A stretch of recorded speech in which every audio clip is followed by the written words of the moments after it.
So what is the consensus point 3 now? Can we start ARNI in de novo patients with heart failure with ejection fraction? Of course, with the background knowledge of this pioneer heart failure trial and another trial like transition trial, we can say that we can very well initiate ARNI in our hospitalized patients with ADHF or de novo heart failure patients to get significant clinical benefit, significant outcome benefit in our patients. And in early initiation, in hospital initiation is quite safe. Patients can tolerate the initiation of ARNI very well before discharge, but there are a few precautions we should take in initiating this drug in our in-hospital patients. I will talk later on. So what we see in this trial, pioneered heart failure trial, that significantly lower incidence of composite cardiovascular death or heart failure rehospitalization in de novo hospitalized HFrEF patients is seen with sacubitril valsartan. Again, I have talked about transition study. First line initiation of sacubitril valsartan in de novo heart failure reduced ejection fraction patient, alongside the initiation of other GDMT is feasible and is associated with a better risk benefit profile than patients with prior heart failure reduced ejection fraction.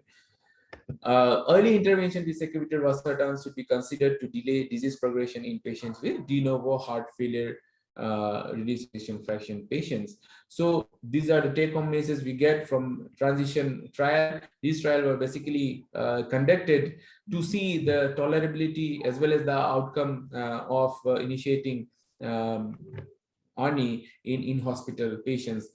Two limbs were there, two arms were there, one with rapid initiation, rapid up titration of the dose of ARNI, another with slow up titration. Of course, in both group, the patient tolerated early initiation very well. So based on these trials, what is the update that was given in 2021 by ACEI expert consensus? So here they have given a flow chart to guide the initiation of ARNI in de novo heart failure patients or ADHF patients. So how can we start initiate this drug in our patients? These are the patients basically in stage C. Here, ARNI is preferred as compared to ACE inhibitor or ARB. For EGFR more than 30, we can add aldosterone. We should add aldosterone antagonist, SGLT2 inhibitor, diuretic agent, isosorbate dinitrate hydrogen combination, Ivabret.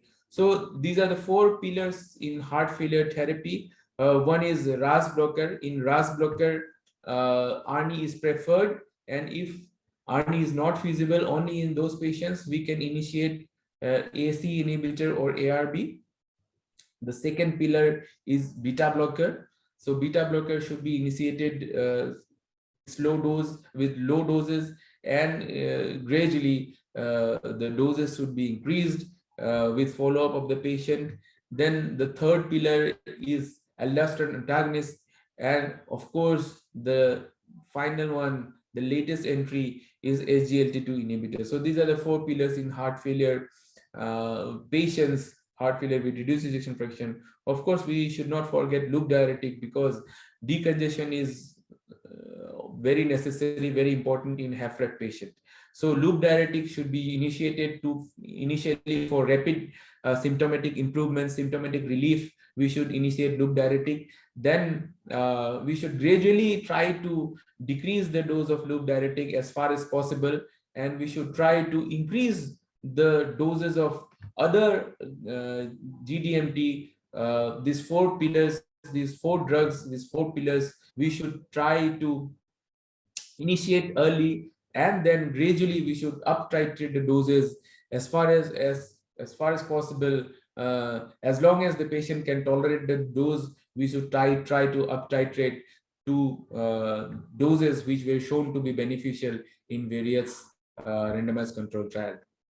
So ivabradine can be used, of course, when the heart rate is more than 70, despite the use of maximally tolerated beta blocker if the heart rate is 70 and patient is in sinus rhythm, and NYHA class 2 to 3 ivabradine can be used. So clinicians should aim to achieve optimal GDMT within 3 to 6 months of an initial diagnosis of HFrEF.